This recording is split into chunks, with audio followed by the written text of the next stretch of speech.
بسم اللہ الرحمن الرحیم۔ دیکھیں بعض ہمارے ذاکر حضرات بعض ایسی روایتیں پڑھتے ہیں جو اہل بیت سے ثابت نہیں ہیں، تو اس کی طرف بھی توجہ ہونی چاہیے۔ جیسے یہ نقل کیا جاتا ہے کہ مولا علی نے ایک وقت میں 40 جگہ افطار کیا،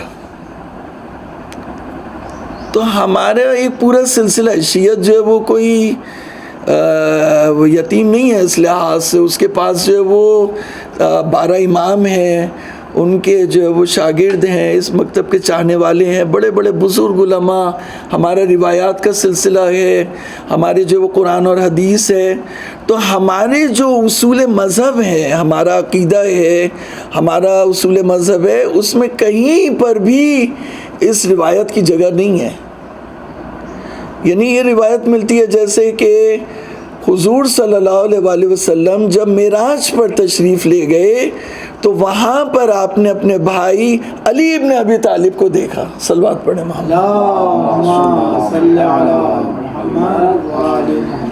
تو نے بتایا گیا کہ یہ آپ کے بھائی نہیں ہیں، یہ اللہ تعالیٰ نے ایک فرشتے کو پیدا کیا ہے جو ان کی شکل میں ہے، تاکہ آپ اپنے بھائی کی یہاں پر بھی زیارت کر سکیں۔ تو کیسے ہو سکتے ہیں؟ تو اللہ تعالیٰ تو یہ نہیں ہے کہ علی کی فضیلت یہ نہیں ہے کہ علی ایک وقت میں 40 جگہ موجود ہوں، بلکہ علی کی یہ فضیلت ہے کہ علی زمین پر اللہ کی حجت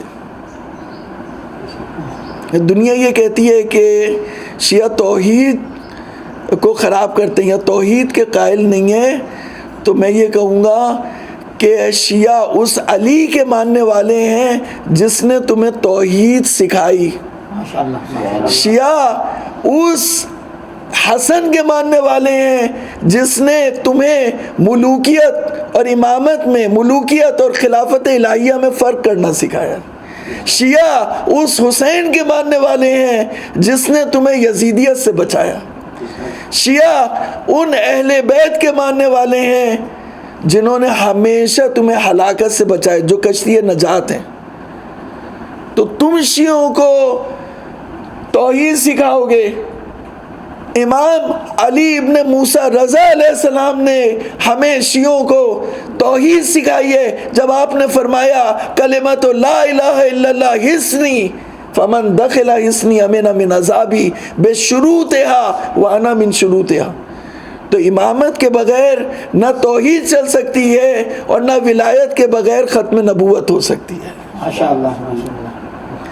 تو یہ روایت صحیح نہیں ہے کہ علی ایک وقت میں 40 جگہ۔ یہ ملتا ہے مولا کے بارے میں کہ آپ نے تحیل عرض کیا اور آپ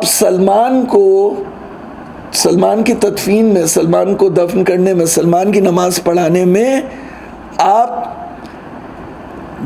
کوفے میں تھے یا مدینے میں تھے، جہاں بھی تھے، آپ نے تحیل عرض کیا اور آپ یمن میں پہنچ گئے، یہ ملتا ہے۔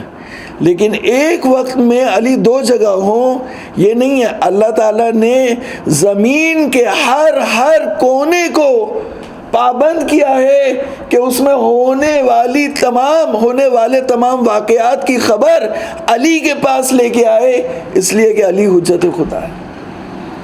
اور اسی بات کو سورہ زلزلہ میں کہا وَقَالَ الْإِنسَانُ مَا لَهَا يَوْمَئِذٍ تُحَدِّثُ أَخْبَارَهَا۔